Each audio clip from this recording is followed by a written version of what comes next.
Alright, what's going on, guys? Trev back again, here to bring you another video. This one's going to be doing my weekly video predictions for what I think is going to happen in next week's episode of Game of Thrones Season 7. This is for our second last episode of the season. It will be an extended episode, 71 minutes long, episode 6.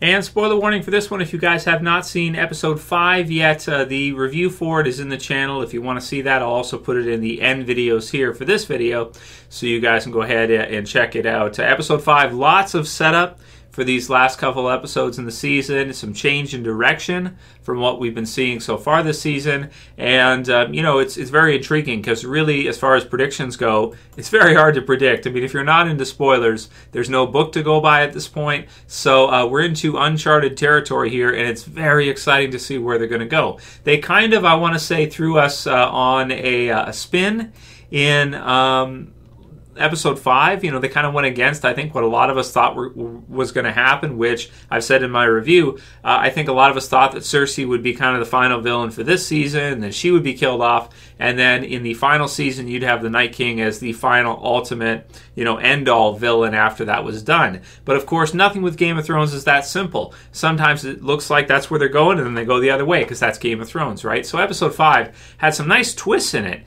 and turns that I didn't think almost any of us expected to see, short of those who are into spoilers.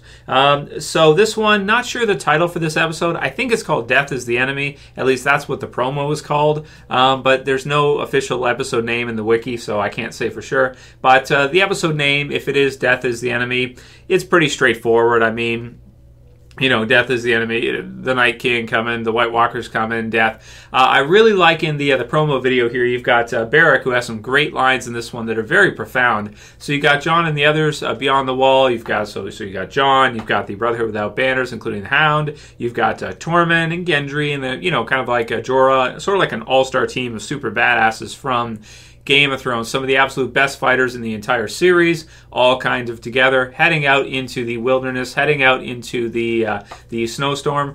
Picking up from there, this episode looks like it's going to concentrate heavily on that. Looks very exciting. And Beric says, death is the enemy, the first enemy and the last. The enemy always wins, and we still need to fight him. And I just kind of thought about it. I was like, oh, man, that's really clever.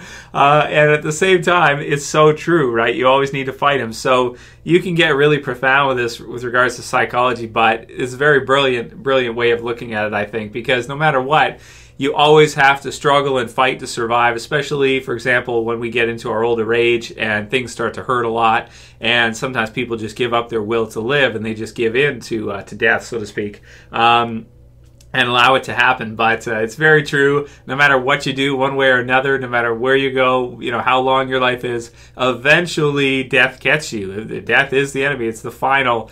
No matter what, you can't escape it. And still, nonetheless, even though it's inevitable, it's built into you to fight it every step of the way to want to survive. So I really like this one, really cool. And he's always got some clever lines, and he's always been a character in the series that I want to say I was never quite sure 100% what they were doing with the Brotherhood Without Banners. Earlier on in the series, they kind of came in there, but just not 100% sure. But now them becoming very useful in helping Jon in this mission, which is to try to capture a White Walker, or just, anything, really, that they could use to prove to the others that in fact they are real, and that they need to all join together because this is the true enemy, which is the dead.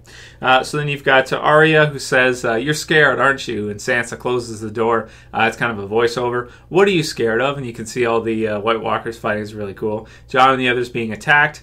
The Hound using Gendry's hammer, which is, that's interesting to me because at the beginning, one clip in the promo, you've got the Hound, he's got his sword, right? He's got a big-ass sword that he usually uses. And then another one, you can see the Hound swinging the hammer. So, not sure if Gendry gets hurt as part of this. Of course, as we know from Gendry, he's super strong, really good with the hammer. But he's not that practiced in terms of a fighter. I think a lot of the others that are there are a lot more practiced than he is, I want to say. Especially like the Hound and Jon and, Beric. Like, these guys have fought so many times.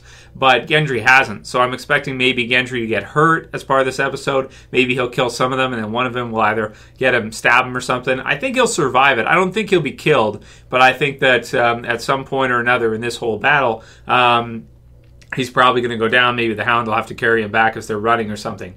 Winter is Here logo comes across. You got Beric with the flaming sword looking super badass. And then they're all running as you've got some sweet runners coming at this side, like in the background. White Walkers moving really fast. And I also like kind of how they kind of have everything mixed in here. So you have some White Walkers that are very zombie-esque. They're very slow. But then you have some of the ones that have less bone mass. I want to say they're more kind of magical. The skeleton type of like necromancy type of White Walkers that are running, part of the Whites and the Skeleton Army, running and moving faster. So you have kind of a nice mix with the White Walkers. They're not all super slow. They're not all super fast. Some of them are in the middle, and you get a nice nice mix of them as you're going through. And John and the others running, and you can hear their breath going as they're taking off, trying to get away from them. So it's a really exciting promo. It really looks good for the I don't want to say finale, but with Game of Thrones, of course, your episode 6 or your 9th episode, your second last episode of the season, is usually one of your best episodes. So it's usually like your best episode of the season. For example, Bad the Bastards, some of the other episodes we've had before, Blackwater, and lots of the others. So with this one too, expecting it to be pretty good. The promo finishes off. We can see the Night's King kind of walk out like, the king of the Night King, king of the dead, so to speak, and he's looking, and he's super badass as always. He's had so many awesome staring scenes in the series. There's not a lot you can do with him, I guess. You just have him stare all the time, and it's just super badass as it goes. So with this one, I mean, just thinking that, okay, that will take up a bit for them to capture one of them. I think they will. I do think Gendry will get hurt. I would not be surprised if one of them dies here, like if you have somebody killed off, out of everybody there. I mean, you could probably one of the Brotherhood Without Banners, like Thoros Amir, somebody like that could be killed, or I'm just thinking who else is with him. Tormund I like a lot, so I don't think I'd want to see Tormund be killed. Gendry kind of just came back, so I expect him to get injured. I don't expect him to be killed, and again, I'm not into spoilers. I don't know what the spoilers say for this, but, just as predictions, I think that's probably how it'll go. And then I would not be surprised if there's some kind of twist here at the end again. Like if they bring back an undead, White Walker or something, and then the wall's able to stop them for now, and then they have to kind of go around the wall or something. I don't know. But I would not be surprised if they kind of brought one of the White Walkers were kind of stopped off for a little while so they could get in or get around, have to beat their way through the wall or something. And then in the meantime, they kind of bring that, show everybody, and, maybe in this episode or episode 7, which is the finale, which is even longer than this one. And then something else happens before the end of the season, and Cersei and the others turn against them. Maybe they agree at first, and then they seize an opportunity by the end of the season to turn against them and kind of stab them in the back or something. So we'll have to see how this goes. Of course, you got Euron. He's out there as well, too. It's really, really tough to say with this one where they're going to go. I mean, it's one of the most unpredictable series of all time for sure. But yeah, I wouldn't be surprised if Eastwatch was kind of, abandoned or overrun in this episode, and the Walkers did pass the wall before the end of the season. And then maybe they have to fight them off at Winterfell or something. Not sure, man. Really tough one. But yeah, it should be really exciting to see for sure. Aside from that, the stuff with Sansa and Arya probably continuing. The two of them probably not getting along. Most likely Baelish kind of feeding that a little bit, leading Arya along, and kind of having her and Sansa kind of fight with each other, so they don't really get along. And they never got along that well anyway. And as far as the rest, we're gonna really have to see. I mean, I really don't know. Sam heading back. Daenerys probably, starting to help out and lend more aid in that way, maybe holding off on the Lannisters for now, which might be a mistake. And then Jaime and Cersei probably, somehow finding a way to kind of seize an opportunity here and maybe, I don't want to say win, but find a way to, wait for the right time to where they can capitalize. And I think they will before the series ends, but probably maybe before the end of the season with 2 long extended episodes. So let me know what you guys think about this one. Write your predictions below. Please no spoilers. Looks like it should be a really exciting, sort of before finale episode. So big one for Game of Thrones Season 7. And if you like this video, of course, send through a Q&A question. You can also thumb it up below. You can share and you can favorite. And if you're new and you want to subscribe, you can subscribe at the bottom left. That's it for this one, guys. We'll see you again soon for another video. So this is Trev, and I'm saying peace. Later, guys. See you tomorrow.